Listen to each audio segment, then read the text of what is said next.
As the introduction to this event, we'd like to highlight that in Africa, but also in a lot of other regions worldwide, a lot of innovation and adaptation solutions often stall before they really get into action or reach a certain type of scale.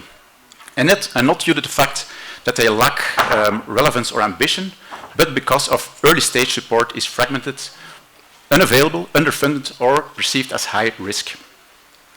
Community-based early warning systems, nature-based infrastructure, solutions, water-saving technologies, climate-smart agricultural tools, all face the same challenges. Proving their viability at local level before they can attract significant support of the bigger funders or the bigger donors. As emphasized in the fourth International Conference on Financing for Development, the science, technology, and innovation plays a crucial role to achieve the Sustainable Development Goals. This session today focused mainly on the crucial but often overlooked early stages of climate innovation pipeline building, focusing on technical assessment, feasibility studies, research, development, and innovation, piloting project, demonstration trajectories. These are all essential steps to really convince, but also provide the added value for de-risking innovation, validated impact, and build innovators' confidence. Through some practical case studies and some testimonies from several speakers, we'd like to bring and provide you some answers on very specific questions. A first question that we'd really like to highlight is how do we identify and support promising innovations from an early stage onwards? Second question that we'd like to answer today is which forms of technical and financial support have the greatest catalytic impact based on best practices and lessons learned? And a third one is how do we design international partnerships in the sense that it links local deployment with large-scale finance and policy ambitions. The session today is subdivided mainly in three parts. We will invite some speakers with a short introduction on who they are and what they do based on their best practices and testimonies on these activities, with a short panel discussion and followed with a session, a keynote provided by the Science Diplomacy Capital for Africa. As a first speaker, I'd like to introduce you Dr. Doris Wangari. She's a Senior Program Officer at the Science for Africa Foundation. She supports the Grand Challenges Africa initiative in the climate and health, artificial intelligence, and reproductive health. Championing Africa-led scientist-driven solutions, Dr. Doris has been instrumental in designing catalytic funding models that not only de-risk early innovation, but also build resilient ecosystems, mobilize government co-funding, and connect local breakthroughs through global scale. Dr. Doris, I'd like to provide you the word, and the world a little bit as well.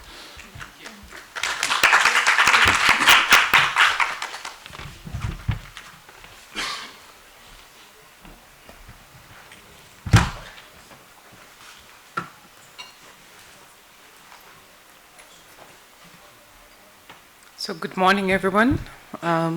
Thank you for the warm introduction. The doctor is yet to come, but it's in the pipeline. So thank you very much.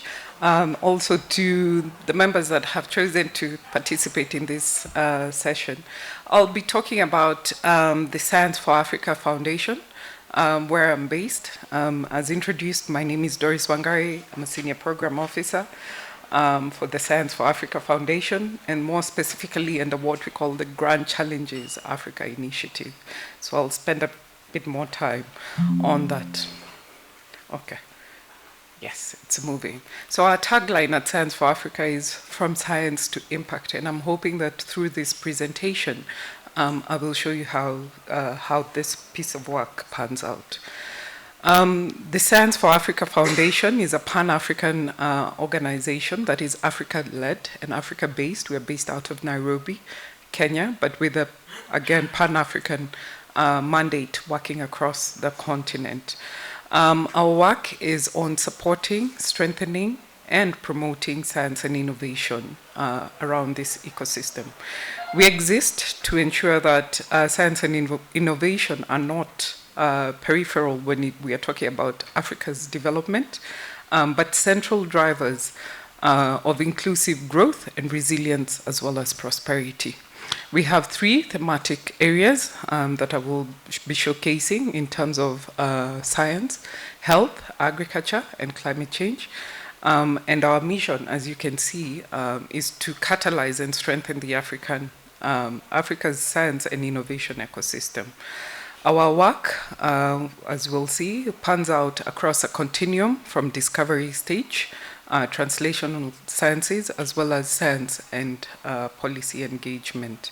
And this is how then we have the tagline, from science to impact, through that continuum.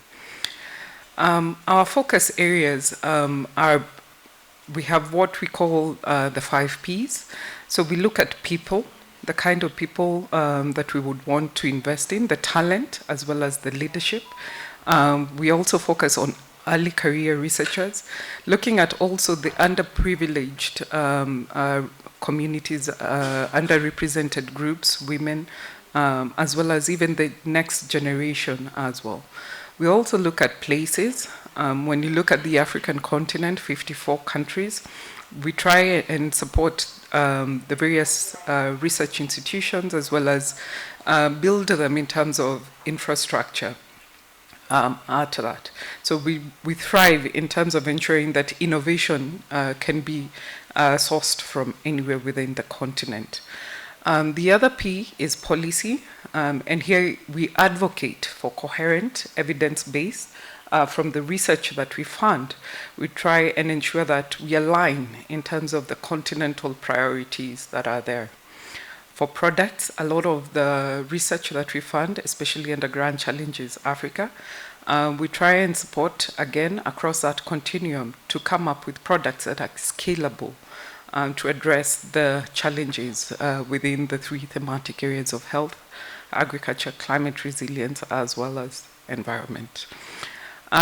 Our key aspect as well is to forge partnerships in terms of building global and regional collaborations, and we mobilize governments as well, and various funders, various private sector partners, so that we can be able to create a lasting ecosystem for science. When you look at our footprint, we have worked in over 40 African countries, supporting various projects, and that links the local challenges to global opportunities for African researchers. As you can see, this slide highlights 3 thematic areas that I alluded to, and we have given ourselves a target by 2027 to have mobilized over 250 million USD in terms of grant awards. Currently, we are at about 180 of that, so a short journey ahead that lies. When you look at how our programs are set up, we have 4 portfolios. The first portfolio is on the leadership development after that. So one of our flagship program is actually called Deltas, Developing Excellence Through Leadership, Transformational Leadership in Africa. And they're doing various amazing work where you find we use the hub and spoke model. For example, you can have a researcher based out of Nairobi, but working with various institutions across Africa, for example, in South Africa, or even in Western Africa as well. And within that, there's a cross-mentorship that takes place. There's cross-collaboration. There's even sharing of the knowledge, sharing of infrastructure as well. Within the second portfolio, which is what I will be focusing a lot around, and this is more on the Grand Challenges Africa. This is the science-based portfolio, which where we have the science, innovation, technology, science, innovation, translation, and entrepreneurship arm, and Grand Challenges Africa falls under that. We do have other portfolios around solutions for emerging global priorities, like pandemic preparedness, as well as even how we do public engagement and engaging with society to that. So allow me then to focus on Grand Challenges Africa. It is an African-led initiative that seeks to focus on accelerating innovation. And this is aligned towards the Sustainable Development Goals. As alluded to, we have a 3-tier model where we have the seed, typically for about 100,000 USD, towards a period of about 1 to 2 years. And then we have the transition to scale, typically for about 3 to 5 years, for a period of, an amount of about 200 USD, and then scaling after that, so entering into the market, so support in terms of how we can support that innovator. And within that phase, it can take between 5 years towards an amount of about 500 to 1 million, depending on the kind of innovation. We had a very nice conversation yesterday where we were talking about what defines a startup, and sometimes a lot of this can stall within that pipeline within the ecosystem. When we look at the membership of this Grand Challenges family, we have the Global Grand Challenges, which is managed by the Gates Foundation. USAID was a former partner within this, key to include them in that, as well as the Grand Challenges Canada representation. We also do have regional Grand Challenges, where Grand Challenges Africa is based, and we have as well within India and Brazil, showing that the full length of this global partnership that we do have. Within Grand Challenges, we do have various country Grand Challenges in Africa. We have Rwanda, we have Malawi, South Africa, where we are, Ethiopia, Senegal, and most recently as well, we have Nigeria that joined this family. So we are at 8, and trying to also mobilize in terms of what we have seen with this model, if we can bring on more national Grand Challenges from the African countries. Our successes so far in terms of what we've done, specifically for Grand Challenges Africa, we've supported in terms of water, sanitation, and health, and more importantly around climate, when it comes to climate and agriculture, climate and health, collaboratively, even as a family, we've come together and done joint calls where we mobilize for resources around that. And even in other areas within maternal and newborn, as well as drug discovery at that. So when I was asked to talk about this session, I felt that it is important for me to highlight what has worked very well in terms of the Grand Challenges network and the family. I think what I wanted to share is that we have 3 proven approaches that truly stand out to that. And we've seen that this can be replicated to various ecosystems to ensure that there is flexible catalytic funding within institutions, and strengthen and ensure that there is long-term impact of that. So one of them is that within the support that we give to the various Grand Challenges national countries, the funding, it could be seen as small, but it does catalyze when we do matched funding in terms of allocation to government. And it's proof that early donor dollars can truly unlock African government own investment, because they do have to have a budget line within their government that would be allocated to science and technology after that.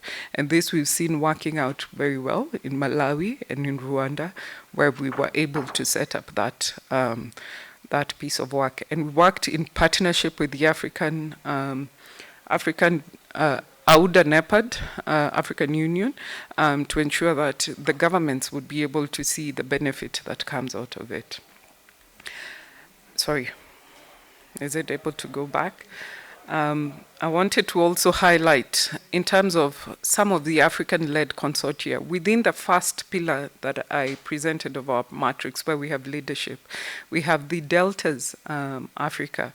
And I mentioned about the hub and spoke model that is there. I think what we've seen with this is that through investing in leadership within the African continent and structuring it in a way that we have multi-countries working within that. We've created regional centers of excellence, and there's even the peer-to-peer networks that continue to facilitate major funding long after we've given the initial grants. So this is a kind of ecosystem building model that I feel more of Africa should expand on. On the other aspect that we've learned is on capacity and governance. And here is when we look at even when funds are available, even when the grants are available, we find that a lot of the African countries, institutions, they need the right systems to absorb and manage those funds. So we are training when it comes to grants management, discussions on intellectual property, institutional governance to that, to enable them to tap into more resources that are available. And I believe without these capacities, various opportunities would be lost to that. We do have shared platforms, like I have alluded to, where we are able to coordinate within those common platforms and do joint calls, for example, the Grand Challenges Africa. And this has supported in terms of alignment for various innovators. They're able to move faster and scale across Africa, and it has shifted in terms of those isolated projects that we've been seeing and build a more innovation ecosystem to that. Some of the lessons that we've also seen, one of my biggest takeaways from this piece of work is that within giving flexible and small, in quotes, grants, risk-tolerant capital, typically of about 50,000 to 100,000 USD, it can truly make a transformational difference. We give innovators the space to experiment, to adapt and even test. They're able to de-risk that innovation to that. And we've seen how even with our initial funding, they're able then to gain credibility and visibility when it comes to unlocking more funding around that, and especially more from the various private investors as they move within the scaling tiered model that I showed. But it's not enough, I think, to fund these projects in isolation. We need to ensure that we follow on in terms of the success on capacity building ecosystems to make sure that the local institutions are strengthened, regulatory pathways are clear, and policy actors are also engaged. Finally, we've also learned that the most sustainable models are those that are blended financing pathways, where the philanthropic provides the seed capital and creates a runway within which then government can come in, commit in terms of securing legitimacy, and then private sector as well would also be integrated to drive the long-term sustainability and market adoption. Within this combination of the blended financing, we believe that it would be an innovator in Africa would be able to scale to that. Lastly, within Science for Africa, we do pair capital with capacity development. We do not just give the funding. We try and ensure that we support you even in terms of the infrastructure that you would need as well. And I will end there. Thank you for your time.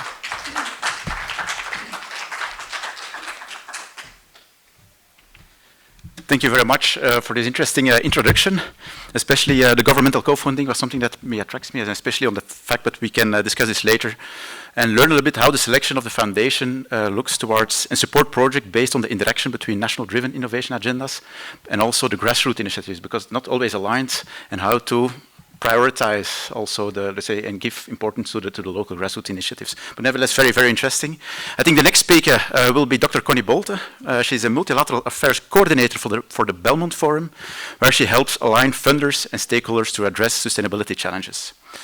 With an interdisciplinary academic background in ecology and evolution, Dr. Connie knows how to channel her passion into science diplomacy and transdisciplinary research to connect innovation with societal impact.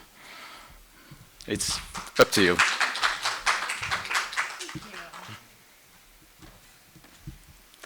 Hello, everyone. It's a pleasure to be part of this important discussion on building the climate innovation pipeline.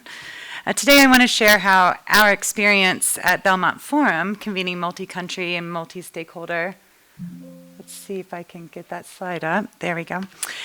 Research collaborations connects directly to the themes of this session. Those include identifying promising innovations, providing catalytic support, and designing partnerships that link local action to global ambition.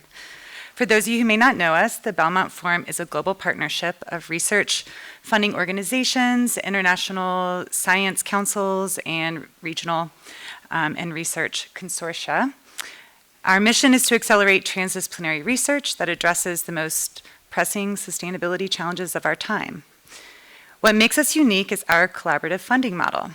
We pool relatively modest contributions from multiple funders and channel them into collaborative research actions, or we call those CRAs. These multilateral funding calls focus on the themes that transcend borders, like climate adaptation, food security, oceans, biodiversity. Since 2009, the Belmont Forum has supported more than 200 projects, engaging over 1,000 academic and non-academic partners across 90 countries. But the real value lies in the bridges built between disciplines, across borders, and most importantly, between knowledge and action. As part of the Secretariat, I coordinate multilateral affairs, which means helping funders align on shared priorities, designing and supporting multi-country calls, and ensuring diverse stakeholders and their voices are heard throughout the process.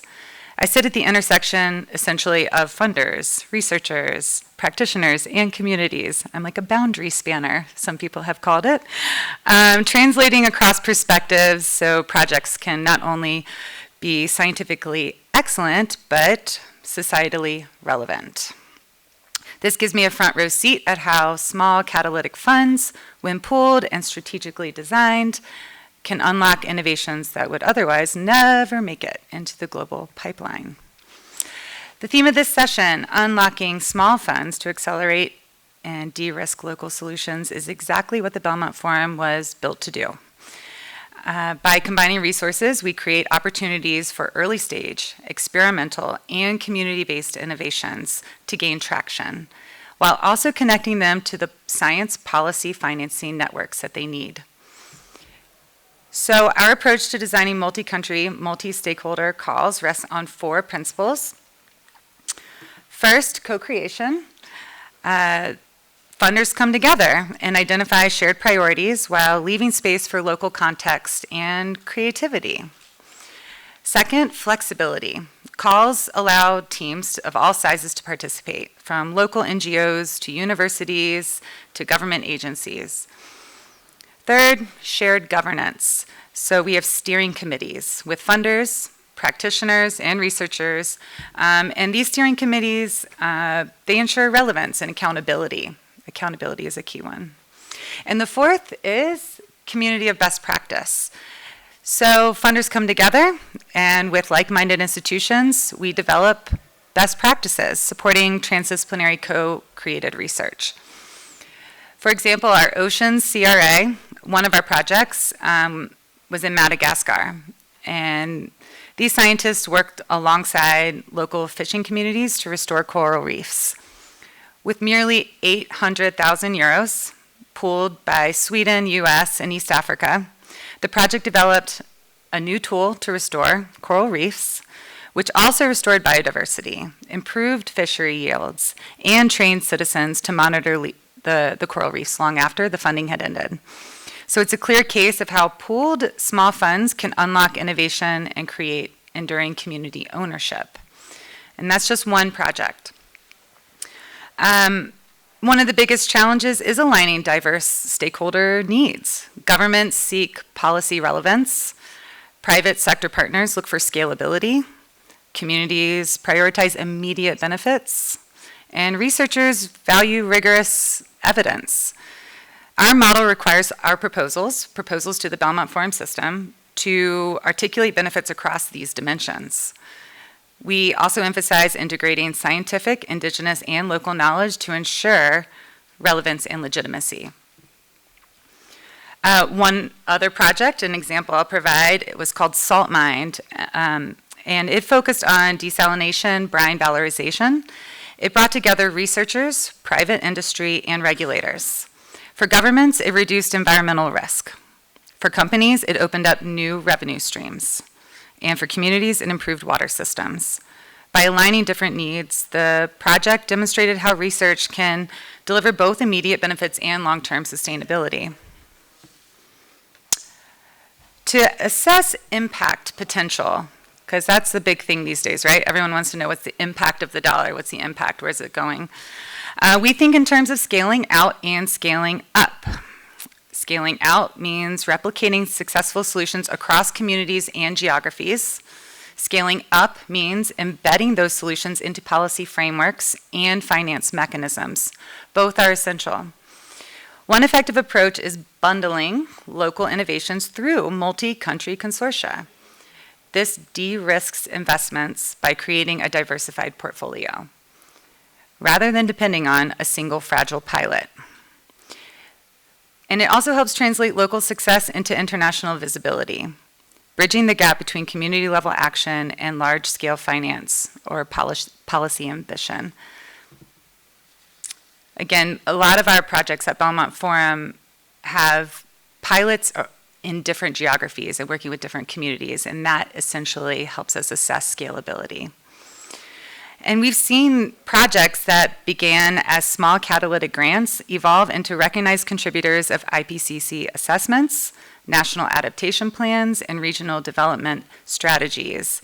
That's the power of designing for both innovation and impact. So to close, I'll return to our theme. Small catalytic funds, when pooled and aligned with community priorities, are the seedbed of climate innovation. They de-risk local solutions, build trust and evidence, and connect grassroots creativity to global systems change. That is the role the Belmont Forum plays, and that's why we see such alignment with today's conversation.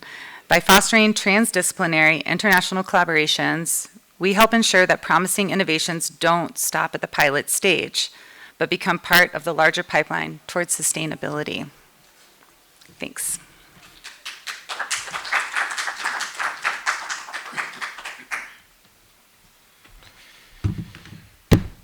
Thank you very much also for this very interesting, also very clearly introduction to how the pipeline definition of the Belmont Forum look like. Also very particularly in which I also have some interest, is especially during your collaborative research action, the co-creation phase with funding stakeholders, and especially how the model of the Belmont Forum guarantees that there is a clear balance between the orientation, what the funders define, and how the beneficiaries of the impact demands. Because that's also something that we sometimes also face, so that's always very interesting to discuss later. I think the next speaker is an online speaker. It will be Mrs. Nadège Trosselier. It's not from here, I think. It's the climate technology specialist of CTCN, responsible for Africa, Commonwealth of the Independent States, and West Asia, including the coordination of the AFSIA program. She works at the intersection of innovation and climate resilience, helping design and scale technical assistance projects that support local adaptation, early warning systems, and technology deployment. With experience managing multi-stakeholders initiatives and facilitating pathways from grassroots projects to larger finance mechanisms, she contributes to unlocking small funds for impact in vulnerable communities. Ms. Nadesh, I hope you can hear us, and I hope you're on the screen. Yes, you're on the screen. Yes, please. The floor is yours. Can you hear me well? Yes. All right, excellent. Thank you very much for inviting me. Thank you very much for the previous speakers. I think we are going to complement each other, and all of us is offering opportunities for climate adaptation projects to be piloted or scaled up. So very pleased to be part of this panel, and thank you very much for inviting me. I'm working, as you said, mainly as a program manager for what we call ADSA. We have many programs funded by the Adaptation Program, the Adaptation Fund, or by the European Commission, European Union. Today I'm going to focus on this ADSA program. And the ADSA program was initially co-funded by both UNDP and UNEF, each of us for $5 million. And we are moving towards the second edition of the program, that will be funded by multiple of agencies, including WFP, as well as UNIDO, as well as 2 agencies based in the Pacific, SHREP and SRP. And all of us are working with different stakeholders, with different proponents. So, for example, in the case of UNEP, we are mainly working with governmental institutions. In the case of UNDP, they were mainly working with NGOs. In the case of UNIDO, they will be working with SMEs. In the case of WFP, they work in very target countries with businesses. But we all have the same goal, because the program aims at testing, piloting, experimenting climate technologies on the ground. That's the first. Then we try to demonstrate that these technologies, innovations, practices can enhance, can support, can increase the resilience of the vulnerable population. And third, we try to support countries in making sure that these technologies can be easily and quickly scaled up. And for this, you need policies, for example, you need frameworks, you need standards, you need to make sure that you have the enabling ground so that the private sector can easily build on. And maybe I could provide examples of what has been done in the past to start with, and then provide you with a description of the window that is currently open. So what we did in the ADSA 1, and ADSA 1 is closing now in between October and December 2025, October for UNEP and December for UNDP. And what we have done, I can explain through 2 maybe examples. First, Maldives. Did you know that Maldives import 90% of its food production, of its food, and that the very small quantity of food that is produced directly in the country is threatened by seawater intrusion, so that it is threatened by salt intrusion into the water, which is quite scary. So what happened is that the government contacted us, and we implemented in one of the islands of Maldives that is actually producing food, we implemented this drainage system. So let's imagine that you have big pipes that are on the ground, and these pipes prevent the salt water, the sea water, to enter this agricultural land. And this project will now be scaled up by adding on the top of this system a monitoring platform that will be able to evaluate the water balance, the level of the water, the quantity of water that is available on the ground. This will be done at governmental level. And this system will be able to send alerts to the farmers when the groundwater level is no longer available and should not be used anymore, because otherwise salt intrusion could occur. And this will inform the farmers that they need to rely on their rainwater harvesting system. Then maybe another example that I could share is an example of Burundi. And Burundi is nothing to see with Maldives, right? It's an inland small country in Africa, but they are still suffering from flood and from drought. And in Burundi, we have tested this very innovative technology that is a big, long rubber and inflatable snake. And because it is inflatable, you can easily store it in very small boxes. You can easily carry it and put it wherever you need it. But when we deploy this long rubber snake, which is inflatable, you can fill it with water. And when you fill it with water, it becomes a very strong barrier against flood that can protect land, but it can also protect houses and people. And this is exactly the images that you can see on the screen right now. But the magic of it is that whenever the flood has gone and you suffer drought and you're waiting for rain to irrigate your land, you can then use the water that has been filled in order to inflate this long snake and use it to irrigate. And this is a very simple, very cheap technology that can be used both in inland countries that's suffering from river flood, for example, as well as in the Pacific Island to fight against sea level rise. So these are two examples of technology that we have implemented as part of ASIA1. We have also worked quite intensively on early warning system because we know that the data and the quality and the quantity of the data that is available, mainly on seed and disease, are sometimes lacking. And because of this lack of quality and quantity data, it's difficult to forecast, it's difficult to inform timely and adequately the people against whatever floods or drought or danger.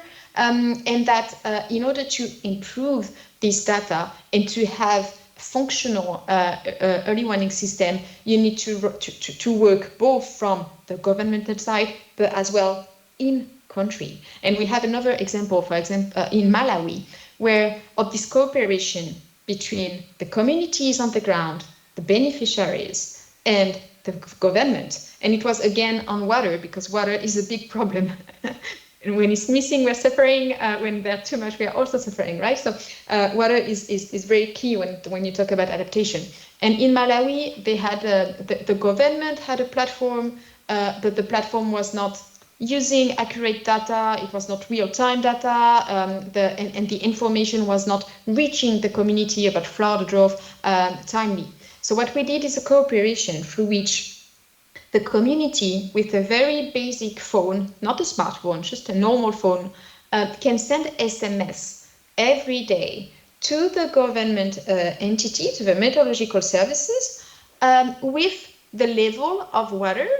And one person has been dedicated in different communities, different villages, following the river. And so because the government now receives every day this picture that is treated by an AI before getting accepted by the government and integrated into the governmental early warning system platform, because they have this daily inputs, these daily data that are accurate because they're taken the same day by people that do it for free, because they know that they know the impact that this will have for their prevention, to protect their families and to protect their land. The government has been able to improve the quality of their system, and then the quality of their alarms by, I think the Minister of Environment of Malawi said something like it was the first time we had so good data and we were able to provide such timely and such reliable information to the population. So this is the kind of impact we can do. The grants that we are providing are also very small. We are talking of a maximum of $250,000. Usually the projects are implemented within a 12 to 18 month timeline. So they're very small pilots, short initiatives, but they still have this capacity to demonstrate impact, to demonstrate how technology can trigger change. Now, just to take a couple of minutes to maybe provide some lessons learned of this kind of this ATSIA 1 program that we are closing and transitioning towards ATSIA 2, we have identified that innovation takes time because you need to make sure that it comes with behavior change. And in order to come with behavior change, the training and the adaptation of the communities to these new practices and technology take time. We also identify that sometimes we lack the accurate monitoring system that will enable us in the long term to understand what has been the real impact of the project for the communities and how can we improve the current project. This is maybe due to the fact that project management cycles are not always structured in order to monitor post-implementation impact, right? For example, the program ATSIA, now it's closing, the first edition is closing and we're transitioning toward ATSIA 2. And all the project that has been implemented under ATSIA 1 has been monitored while they were implementing, but now that the program is closing, we won't be monitoring them anymore, right? So how do you ensure, how do you learn from these experiences, and how do you make sure that you improve on whatever you have done and you monitor this impact in the next couple of years? So this is one of the challenges that we are facing. We also see that multi-scale funding is essential to scale up innovation and to foster the long-term impact. We believe that blended finance and diverse revenue streams are quite vital, and that it would be nice, something that we will try to do in the next adaptation fund 2 in the next edition, is to get the private sector on board from the very beginning, from the design stage, because otherwise we see that it's difficult to have them on board once the project is already quite advanced or maybe too advanced. Another thing, we have been working quite a lot with the countries, not on piloting technologies, but on creating this enabling environment I was mentioning in my introduction. Because if you have a technology that works, but you don't have any policies, you don't have any regulations, you don't have any business models, you don't have this national system of innovation that makes sure that all the actors are informed and that the rules has been settled, then it's very difficult for the private sector to come in, right? So we are also supporting countries in developing this business model that will be adapted to smallholder farmers, in developing this framework, these policies, these standards that will clarify what are the minimum requirements that the technology may respect in order to be acceptable for the country, let's say. So just to close, maybe, I would like to say that the ATSIA 2 project is still at sourcing phase. So we need to implement 60 projects. This is only the UNEP program, but as I said, there will be many implementing entities, at least 5, but potentially much more. These projects have a limited size. They can be both on the piloting of technology or on the enabling environment part of the coins. How program from UNEP side will be closing in 2030, but some of the program will be closing a bit later, 2032, 35. So if you have a climate change adaptation idea project, and that you think that piloting it would be necessary, and you're looking for small-scale funding, please do feel free to reach out to us with your idea, and we will screen and evaluate and work with you to improve it and hopefully get to piloting it and implementing it. Thank you so much. Thank you for your presentation, Ms. Nadesh. The next speaker I'd like to invite is Mr. Manda Rashaka. He's fund manager of the UK Pact South Africa at Palladium, where he leads efforts to support climate innovation and policy readiness. He previously served as a senior specialist for ESG and social impact at Vodacom, where he spent over a decade advancing corporate sustainability and inclusive development. Mr. Manda holds a degree in biotechnology and one in environmental management from the University of Pretoria, and he has led flagship programs such as Youth SDG Innovation Accelerator in South Africa and Kenya. He also contributes to non-profit boards focused on food security and sustainable development. So the next 7 minutes are for you, and I'd like to highlight that we try to keep within the minutes to guarantee that everyone can grab some lunch.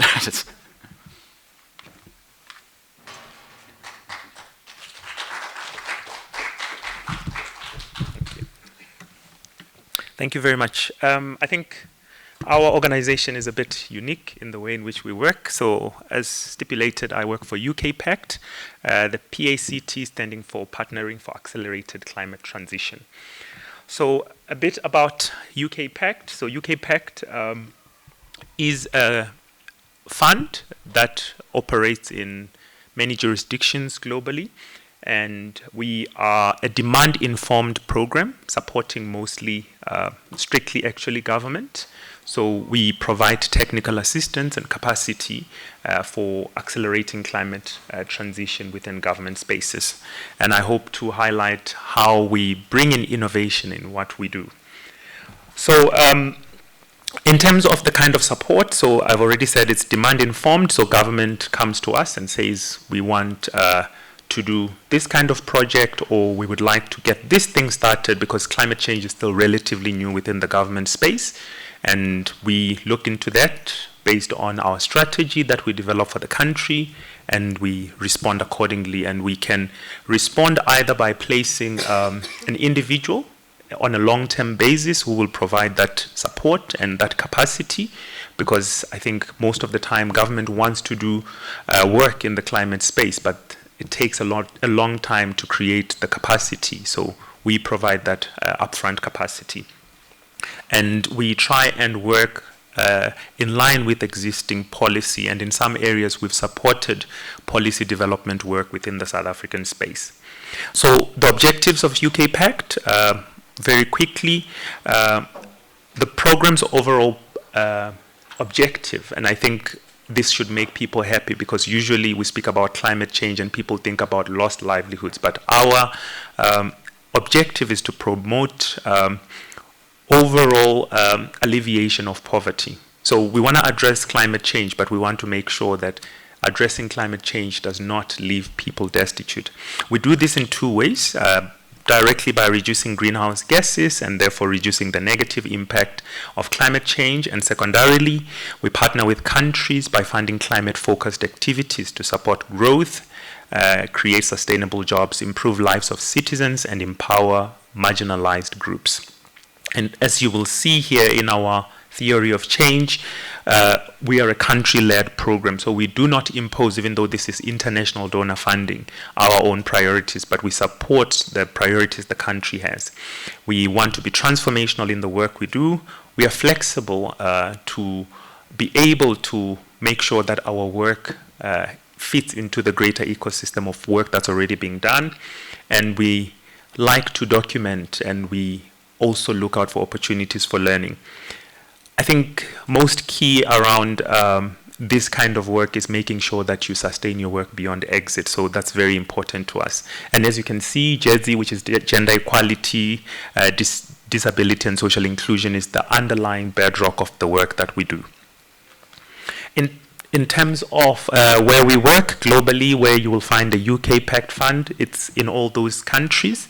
But as you can see in South Africa, our focus areas currently are green hydrogen, clean energy, and municipal energy, which an area where we're doing quite a lot, and then climate policy and strategy. And I think climate policy and strategy is really the area where all the work begins, because I think without good policy, government can't really move forward. So in the policy space, we support policy development through our technical assistance, as well as helping government implement policy. So the most recent call for proposal, for instance, we are supporting the localization of the Climate Change Act by helping local municipalities and district municipalities find opportunities to implement. And in some areas, we're talking about revitalizing agriculture in a climate positive way. In some areas, we're talking about ailing economics where mines have closed down and trying to find opportunities around renewable energy, thus emphasizing that job creation and social empowerment element of what we try and do. So to look at some of the work that we have done in the past financial year, to highlight 3 things. So last year, we were part of the group of funders that supported the development and promulgation of the South African Renewable Energy Master Plan, which the President signed into law earlier this year. And one of the difficult things which I think we've been asked to address as speakers is around making sure that you're not in it for the short term. And it's very difficult to convince funders to keep funding the same thing over and over again. But luckily, we've been able to convince our fund board to continue to support this, because now the policy is passed. Now we are supporting the PMU, which has been set up in the presidency to ensure that now this Renewable Energy Master Plan goes into implementation in whatever phase that will look like. One of the things that happened, which was very, very interesting in this project, are the spin-offs that came out of it, and how, as a fund, we accommodated those spin-offs. So as they started working, they realized, okay, in supporting the policy, one key area that we're still lagging as a country is around skills. They convened a multi-stakeholder forum, and out of that came an app which connects industry with academia, so that in the academic space, the people that are teaching students know exactly what industry is looking for. This app has been handed over. It's now owned by EWCTA. We are supporting the integration of that app and the scaling of that app. It came out as a spin-off of this project. Another thing that we support as part of this project is market intelligence. So trying to find those opportunities so that funding can be directed, both international and local funding. And last year alone, through those market intelligence reports, we were able to mobilize £8.25 million within the renewable energy space. And that money was able to unlock 3 megawatts of clean energy. And this is just a highlight from one project. And then I've already spoken about the policy. In terms of current year priorities, we are supporting a green hydrogen feasibility study. So that is something that government would want to look into, but where does the capacity come from? So we've provided a consortium that is doing a feasibility study in the Eastern Cape, and there are interested takeoffs from the UK as well as Tokyo. So it's looking like that feasibility study will be ready for funding quite soon. That work concludes at the end of the year. In terms of other work, we have supported quite a lot of training within the municipal space. Municipal officials keep hearing about the fact that they can generate their own energy within the municipal space and connect that to the grid, but no one has developed that training. So we partnered up with the University of Pretoria, and they have interpreted materials and delivered training specifically for municipal officials around unlocking renewable energy within the municipal space. We are also supporting 6 public universities with green business plans, looking at safety of students, lighting at night, as well as reducing the energy footprint of those universities. And I think the thing that our fund is looking more for, especially now in a scarce funding environment, is we're looking for projects that are ready for funding. So as opposed to funding studies, as opposed to doing early stage innovation, we are looking at the latter stage for things that are ready for scaling, in order to help package for the market. And I think that's where the impact is, because mostly in the studies, there's not a lot of impact. Impact is still downstream. And finally, I think I've already alluded to this, we are supporting Municipal Climate Change Act implementation in different municipalities within the country. We put out a broad terms of reference, which we were overwhelmed in terms of responses, and I think it is something that we hope to do going forward. So the policy has been promulgated, and now we want to support, with the support of DFFE, which is our Department of Forestry, Fisheries and Environment, how that policy lives and is implemented within the municipal space. That, in short, is my introduction. Thank you very much.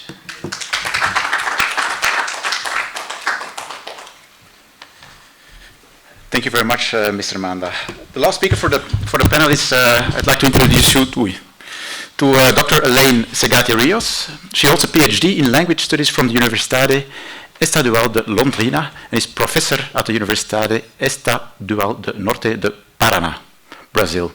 She serves as a coordinator of international relations for strategic project at Fundação Araçaria and leads the state-level program which promotes multilingual capacity among university communities. She has held leadership roles in Brazilian higher education internationalization networks, including as vice president of FABI and member of Abrauem International Chamber. But if the pronunciation is wrong, please correct me during your speech. Thank you.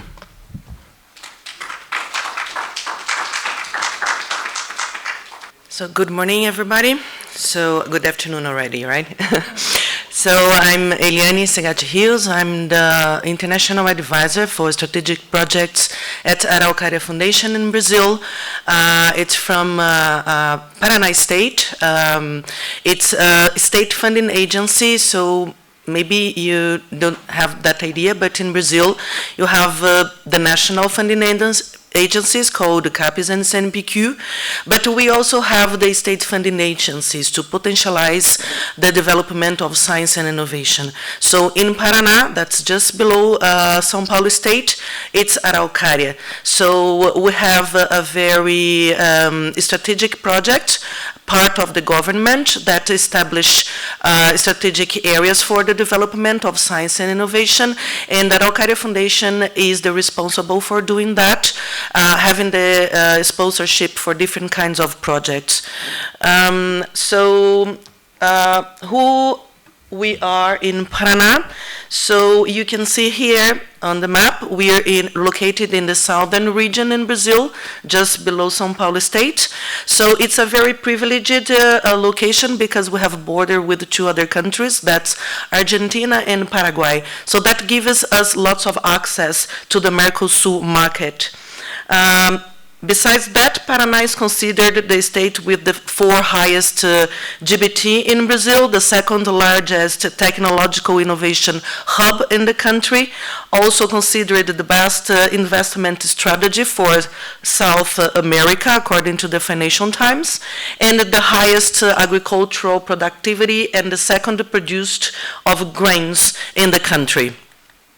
Just to have an idea, we are ranked in the 3rd place to be the leaders of the most innovative states in the country. We have a very strategic plan for the development of the state, as we have a huge variation depending on the region. So we distribute for us to have a strategic project. We divided the state in 9 different regions for the development of science, technology, and innovation.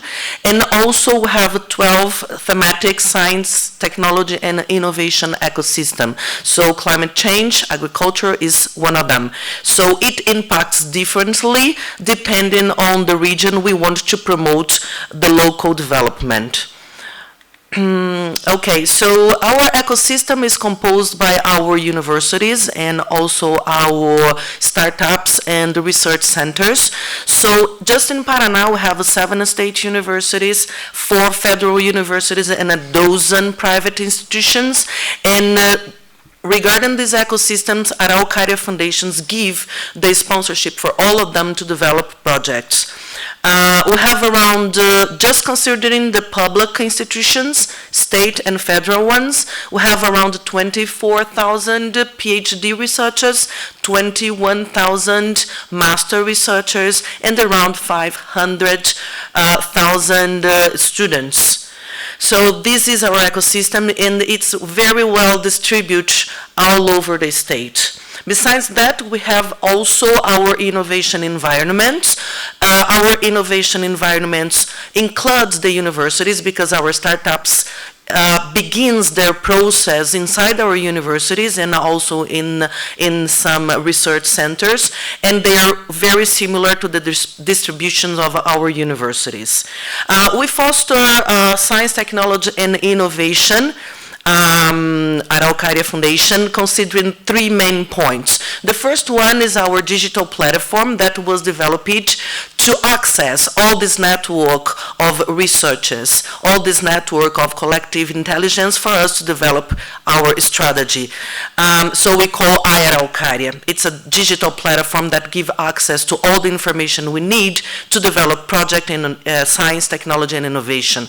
Besides that, we have a route. We have our route 2040 that give us a study according to those ecosystem regions and main thematics for the development to better project the future for our planning for the development of science, technology, and innovation. And we have the new research and development cooperation network that's very similar to the clusters. We have a network of researchers, and they partner with other institutions, other countries, or other industries, and we support them financially to develop their innovation depending on the thematic they are interested in. So in our state, we have defined, according to the Science, Technology, and Innovation Council, for this governmental term, the priority areas for development. And innovation applies to all of them. So they are society, economy, education, smart cities, biotech and health technology, agro-industry, renewable and sustainable energy, and all of them has to consider digital transformation and sustainable development. The intellectual property, that's the one that I mentioned, using our platform, EI Araucaria, give us the access to all the information regarding our researchers. So for example, regarding artificial intelligence, we have around 1,400. Regarding renewable energy, we have around 700. Agricultural and agribusiness are around 7,000. Sustainable development around 4,000. So all this collective intelligence, they are available for Araucaria Foundation to develop strategic projects with our other partners. Regarding the NAPIs, that's our cluster. It's our main tool for the development for innovation. They state we have around 50 and we support all of them. So here we can highlight, for example, the NAPI that's similar to the cluster that I just mentioned: food and territory, biodiversity, artificial intelligence in agriculture. So we have information about all of them. They are composed around from 100 researchers to 300 researchers. They connect with the industry, they connected with the public and the private sector, and they also have other co-funding associations. I bring here some example, just the climate energy NAPI, just for you to have an idea of how it works. So this NAPI, this group of researchers, they work specifically in aiming to qualify the climate impacts and reduce risks through the scientific, technological, and innovation-based projects.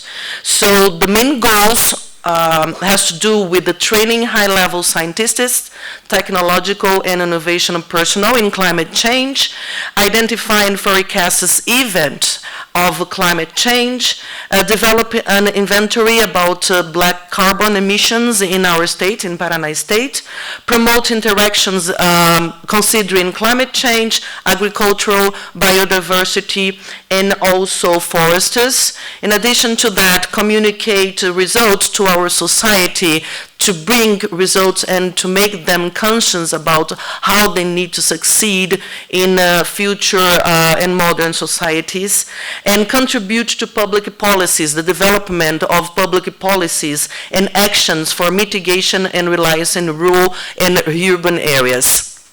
So investments regarding this specific NAPI, this specific cluster, consider the involvement of our universities. So we have here both state and federal universities, and they have the commitment to develop events. They receive scholarships. They also develop indicators to better evaluate the results. So specifically with this NAPI, for example, Araucaria Foundation invests around $600,000 US dollars. So we have around 50 clusters, and the investment is similar to all of them. In terms of investments, Araucaria Foundation co-fund other initiatives like Belmont Forum that was already mentioned here on forests specifically, but we also partner with other countries and institutions, industries, and we co-fund different kinds of opportunities. Another example that I'd like to bring here is the doctoral school on sustainable development territorial based on the Capricorn axis. This is a multilateral project that consider all the countries based on the Capricorn axis that has the aim to invest, to develop investigation on sustainable territorial development.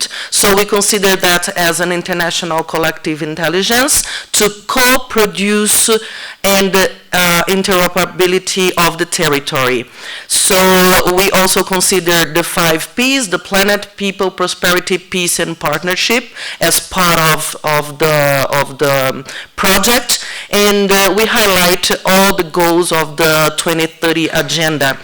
So it was launched in 2022, the chair, and as part of the chair, we launched the doctoral school, having as the main aim to integrate and join this international scientific researching, having as its main theme the frontier of the knowledge of the sustainable development, territorial development. The reference is the geographical location of the Capricorn axis, comprising the countries like South Africa, South America, Africa, Australia, and Polynesia. So the context that we consider are the climate change, new technical organizations post-pandemic, new geopolitical context, in addition to digital transformation. So it was a collective work, a collective contribution. So we decided collectively all the definitions, the partner institutions, how could be the governance, the activities, all the research lines, and the offer and validation of all the activities that comprise this network. So we have lots of institutions, not just from Paraná State, but also from different states in Brazil. We have institutions from Argentina, Chile, Paraguay, France, Australia, and from South Africa. We want to expand, of course, and we want also to open for associate partners like G-STIC could be very welcome to be an associate partner as other funding agencies from here. So in terms of investments, Araucaria Foundation has the primary investments in having this network together by launching public calls and investing in priority key meetings for the different partners to better evaluate and propose joint activities for this network, but we also are working with multilateral financing from those countries, considering both state or provincial funding agencies, but also national funding agencies, so that we could have multilateral projects going on in this initiative. So that was some examples and the introduction and presentation of our funding agency and some impacts we have considering the sustainable development goals. Thank you so much.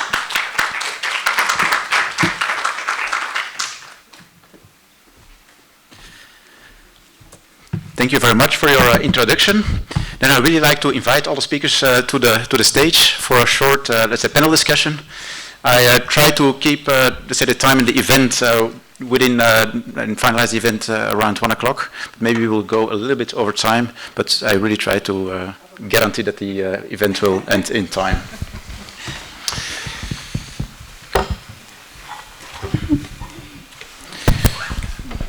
Thank you all for already introducing yourself. I will maybe already start with the last speaker. Especially, I noticed that there's a lot of Brazilian but also international experiences from, let's say, the work that you do. But very specifically, how do you see, for an African perspective, which perspective of which transferable lessons could be learned from your experiences that might be interesting from an African context to design inclusive, scalable, and context-sensitive scientific and innovation programs? So thank you. So as I just mentioned, Soar Alcântara Foundation is a state, like a provincial funding agency, but we're very open for international partnerships, mainly South Africa, considering some initiatives like the doctoral school, focus on the sustainable development of the territory. So in terms of scaling up, for example, the doctoral school, we have lots of initiatives partnering with other funding agencies and other industries that impacts on the development of the sustainable goals. So we see that we can partner, exchanging the best experiences from our impact, and together work to scale up that so that we could have more, so that we could strengthen this partnership and work on benefit of the market with our outcomes. Thank you.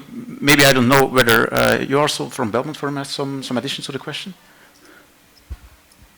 Again, it was about scaling. No, it's indeed more, let's say, the lessons learned from your perspective in a specific African context and a scientific base, let's say, yes, definition of early stage project and portfolio design. Okay, yes. Portfolio design. So, some advice I imagine our researchers from Belmont Forum would give.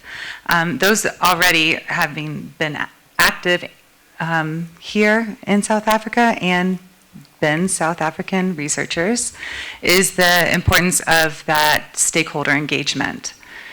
And when we say stakeholder, again, let me just define that term. It can be communities, community engagement. What is their need? And really, instead of, and I know because I've been in the seat of academics, we are experts in our area, right? And we want to bring our expertise to something.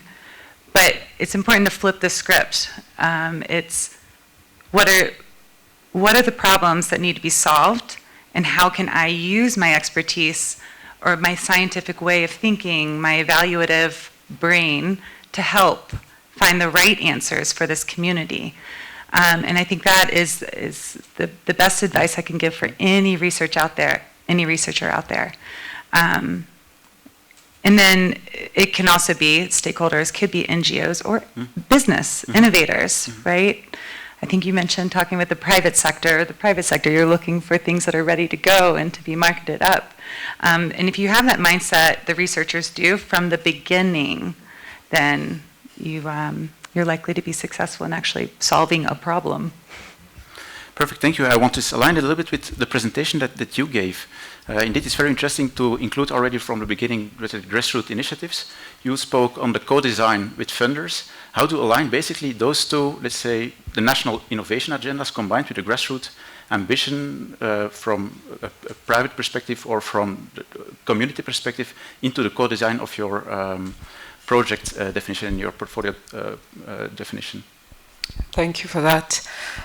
So within Grand Challenges Africa, as I presented, already we have the Grand Challenges country, national countries that have joined.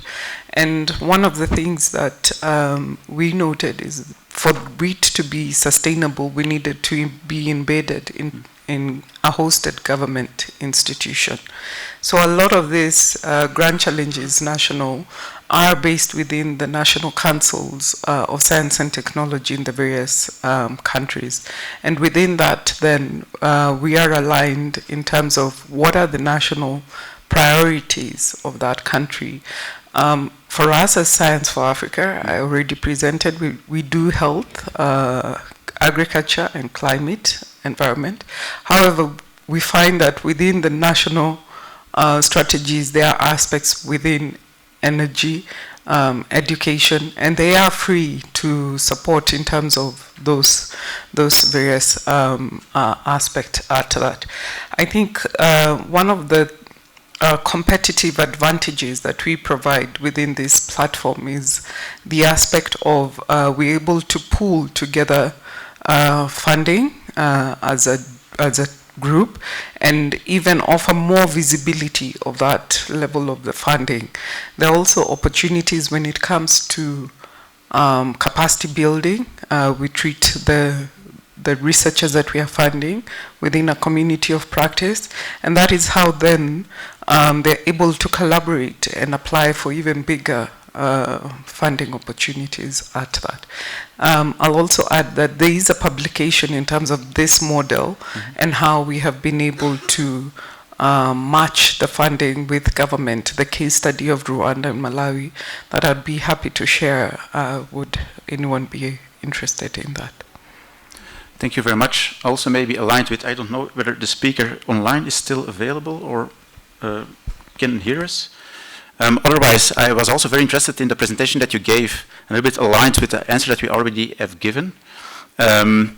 What role in the bigger programs that have been designed do feasibility studies, but also technical due diligence and demonstration pilots play in the validating of this financing project that, for example, you are doing? And do you see any, let's say, extra roles also for smaller donors to also step into, let's say, the bigger impact ambitions that, for example, organization as CSIR has, to focus also more on this, let's say, first and early stage seed funding mechanisms? Yes, I can hear you. I'm still there. Thank you so much for the question. Actually, yes, pre-feasibility analysis are critical before piloting. The CGCN does pre-feasibility analysis, and let me give you a very concrete and real, actual example. The country of Senegal came to us wondering whether floating solar panel could help them to improve some of the energy cuts that they face, and in a specific region for a specific community of women working on fishing products. Nobody has the answer to this. So before entering into pilot, we will start with the pre-feasibility analysis, trying to, this pre-feasibility analysis is going to intend to respond to all these questions. Is it feasible? Does it make social sense? Does it make economical sense? Does it make financial sense? Who would be able to co-fund this kind of projects? Who is interested in co-financing, in scaling up, in leveraging potentially? So we are in this process of for the moment, bidding and soon implementation. But yes, only when we have this pre-feasibility, when we have a potential architecture of the system, when we know more or less what's the energy that could be produced, what would be the impact for these women and these communities, what would be the impact, what would be the cost, what would be the return on investment, what would be this and what would be that, then only there we will be able to say, okay, let's sit with other donors and do a pilot. Yeah. So indeed, pre-feasibility analysis are, and all these pre-surveys are very important. And actually, the CTCN was it's 10 years that the CTCN has been created, and in the last 10 years, we have done much more enabling environment and feasibility studies than piloting. Actually, we are transitioning now to piloting because the countries have a better maturity, a better understanding of what should be done, how it should be done, on what, and we are able, thanks to all this background, to start piloting things. But if you don't know what works, what doesn't work, it will never. You cannot move to piloting. The same occurs with agrivoltaic, for example. We have many countries in Africa wondering whether agrivoltaic is a solution.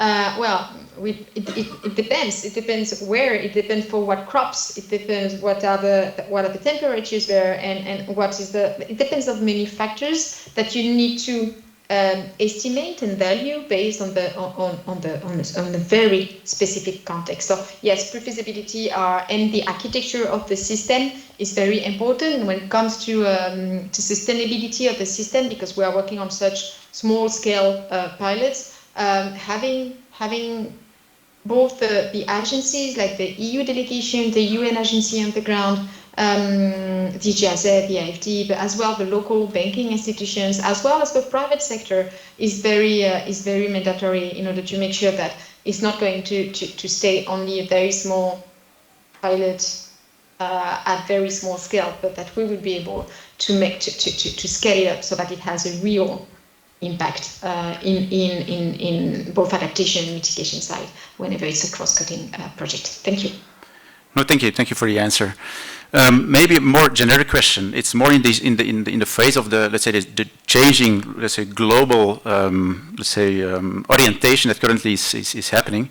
How are your organization, and also looking a little bit to UK Pact, is how you are preparing to uphold or at least scale your impact in the face of this rapid changing world, in a tendency of reducing international solidarity and support, especially in the phase that in the, let's say, reducing amount of bilateral programs, maybe also the more safer projects maybe only get be funded. And how do you, let's say, arm yourself in that danger to step only in those quick and easy wins, rather that maybe the bigger impact can be found in the more challenging, let's say, projects?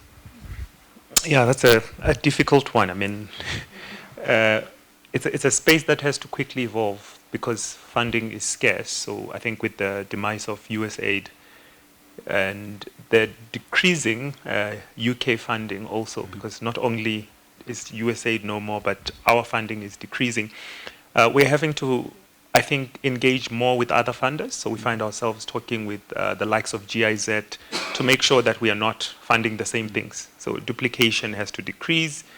We have to also think about it from a programmatic perspective to say, what does the country need? If there are programs and there are areas in which our funding could unlock innovation, we would rather than play in the areas where other funders are not playing. And I think being government-led for us is also very important, making sure that we are responding to what government is needing, because I think in order for this agenda to be scaled, the climate agenda in the South African space, we should let government lead and we should support the government efforts as opposed to trying to pull away efforts to other areas. And I think there's room for, in piloting what government is wanting to lead, for private sector to follow. So I think for us it's the collaboration with other funders and also prioritizing what's ready for implementation, as I said earlier on. Thank you. And how is it maybe the point of view for more the foundations where also private funding is, let's say, collected? How do you also strive yourself, or at least arm yourself to this also declining global solidarity? Are there also some other orientation in terms of developing your projects and your grassroots projects? Because I also saw on your slide USAID as one of your key donors. Of course, that's a decline. I assume that's a big question also for the organization or the foundation. How do you deal with this let's say new tendency of the last couple of months? Yeah, so within the various global funders, yes, USAID was a very big blow in terms of the funding support that would come within the Grand Challenges family. One of the discussion points within the family of the network is how then we can also open it up in terms of diversifying the various funding, inviting more potential foundations, philanthropies. I also mentioned that even within government, we've only managed within Africa to get to 8 out of 54 African countries. So also how can we leverage on government aligning to this family of network and the opportunities that it does offer to them so that they can join and be part of that. So that is one of our strategies at that, but also we do participate in various funders forums as well, where we are able to see, before we launch a call, who else is interested in this piece of work. I was mentioning it to a colleague just now. Next year, we are doing a global grand challenge in climate and health to be announced in January 2026. And within that, we have done a lot in terms of mobilizing that call to ensure that anyone who's interested in this piece of work joins us early on. The other advantage that we have, it's multi-phased. So even if you're not able to join in the initial phase of 2026, there will be another phase that you can join after that. So getting that word out in terms of here's an opportunity, you do not have to do it by yourself. Let us collaborate, let us work together and utilize the little resources that we have. Thank you. Thank you very much. We had some other questions, but I see the time's always almost running out, so I'd like to provide the last, let's say, closing keynote speech, and I think therefore you already can sit down. Thank you very much for your contributions. But I think for the last speaker, I'd like to invite Mrs. Hunda Magalaka. She's a public and private sector partnership specialist of CSIR, the host of this event, where she develops and manages strategic collaboration that strengthens the organization in role in driving socio-economic progress. She supports CSIR 9 research and innovation clusters by facilitating multi-stakeholder partnerships across the academia, government, industry, and international agencies. She is a member of the steering committee of the Science Diplomacy Capital for Africa initiative, fostering collaborative between scientists, policymakers, and diplomats. And she also represents CSIR within the Oudanepat Center of Excellence in Science, Technology, and Innovation. She holds a master's degree in engineering from the University of Cape Town and a Bachelor of Science from the University of Witwatersrand. Thank you. It's for you. Thank you, Martin. Good afternoon, distinguished speakers, colleagues and partners. I don't like being in this position, the last person just between, lunch and whatnot. I'm also looking forward to that lunch, but I'll try to sort of shorten my speech into 5 minutes or so. I feel very honored to really sort of provide this closing remarks during this important discussion at the CSIR 80th and G-STIC Pretoria Conference. And I think this session is one that speaks to Africa's future, how we fund and scale climate-smart innovation. As Martin mentioned, my name is Hunadi Mokhalaka. I stand in front of you wearing 2 hats. I'm the CSR Public and Private Sector Specialist responsible for identifying, developing and managing partnerships both locally and internationally. But also I am part of the Science Diplomacy Capital for Africa Steering Committee member, which I will be focusing on today. So as mentioned, I'm speaking to you today on behalf of the Science Diplomacy Capital for Africa, in short, SDCFA. This is an initiative that advances science diplomacy as a practical tool for Africa's sustainable development and global engagement. It was launched in July 2022, and the SDCFA is a partnership between the Department of Science, Technology and Innovation, the Council for Scientific and Industrial Research, as well as the City of Tshwane, which hosts both institutions. So as SDCFA, our vision is to make Tshwane the African hub for science diplomacy by connecting the continent's largest diplomatic community with its science and innovation institutions in the continent. So SDCFA exists to, 1, facilitate international research and innovation partnership, particularly aligned with the SDGs, and 2, to promote open, inclusive science diplomacy, and lastly, to amplify African voices in global policy and innovation conversations. So at SDCFA's core, it's science diplomacy that connects technical science expertise with local and foreign policy so that we can turn collaboration into impact. And SDCFA has mainly 3 focus areas, the first one being facilitating multilateral collaboration. So under this focus area, we align Africa's science with Agenda 2063, Science, Technology, and Innovation Strategy for Africa. Excuse me, Dumiso, can you please switch off my alarm? Sorry about that. So we align Africa's science with Agenda 2063, as well as Science, Technology, and Innovation Strategy for Africa 2034, and lastly, the United Nations SDGs. So we work with global partners like the African Union, the European Union, the Geneva Science Diplomacy Anticipator, GESTA, as well as the International Network for Governmental Science Advice, INGSA, in ensuring that Africa co-creates solutions, not just consumes them. And the second focus, which is on bridging research and policy. So through platforms such as some of you may be aware, the Science Forum South Africa, which is taking place annually, and this year it's taking place on the 24th to the 28th of November 2025. It is its 10th year anniversary. And as well as for the first time on the African continent, we will be hosting the World Conference of Science Journalists from the 1st to the 5th of December 2025.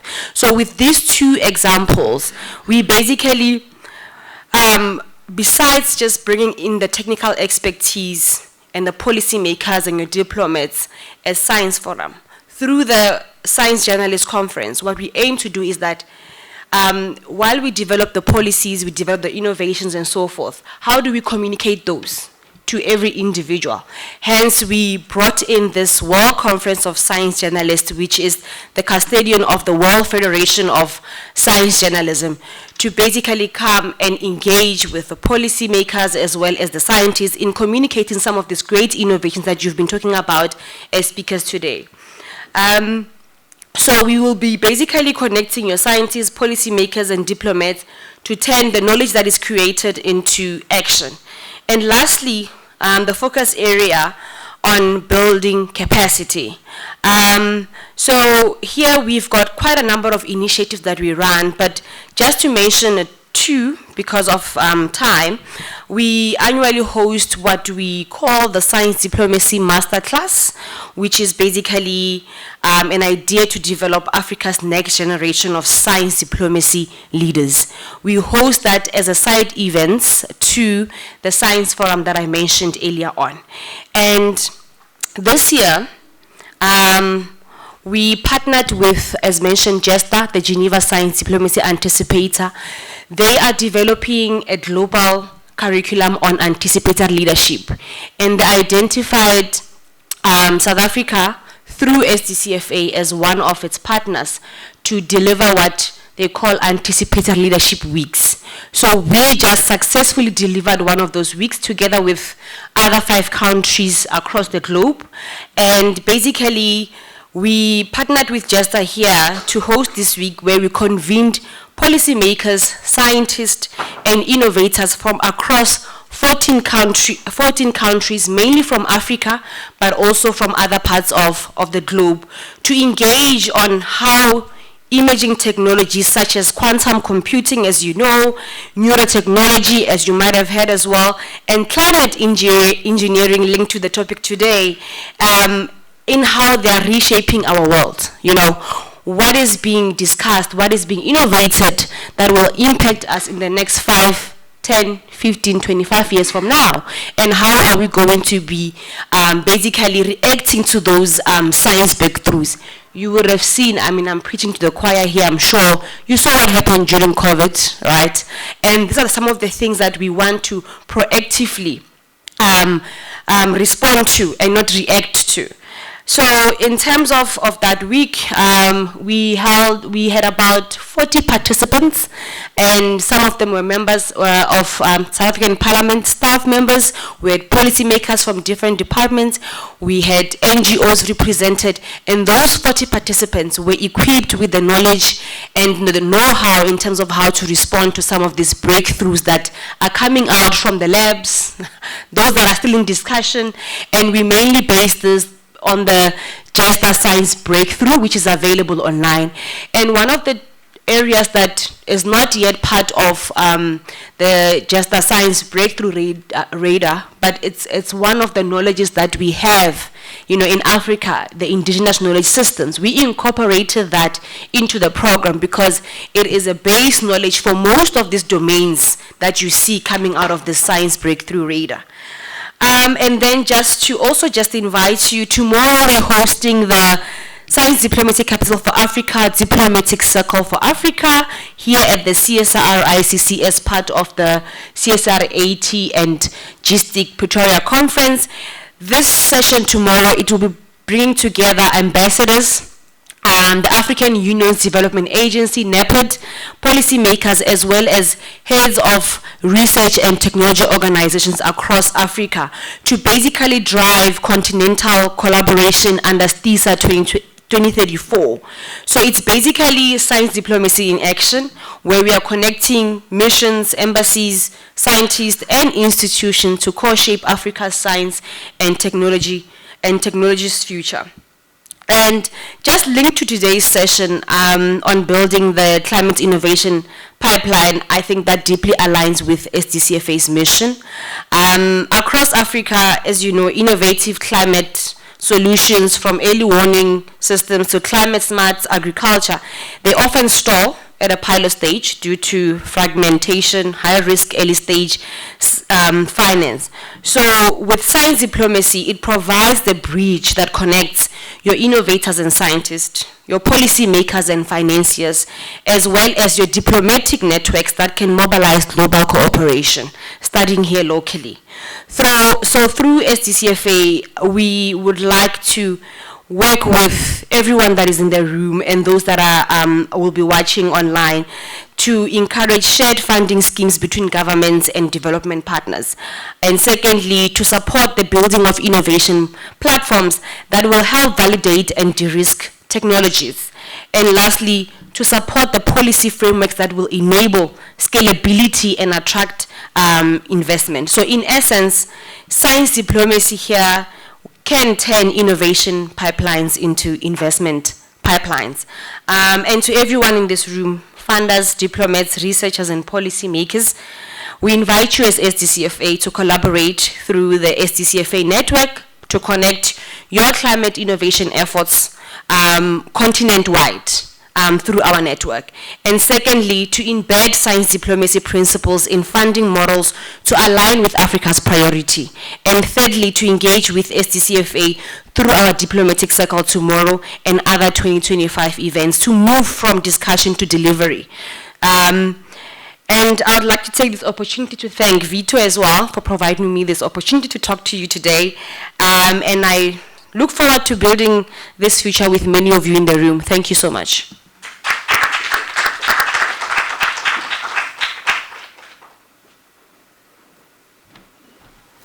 Thank you, Ms. Unari, to really, I think, summarize perfect a little bit the goal of this session. So I'd like to thank you all the participations the participation of all of you, and also the participants on your presentations and your answers during the panel discussions. Unari, for the last closing words, thank you very much. And I'd like to, let's say, go for the lunch and enjoy your meals. Thank you. Thank you very much, Robert.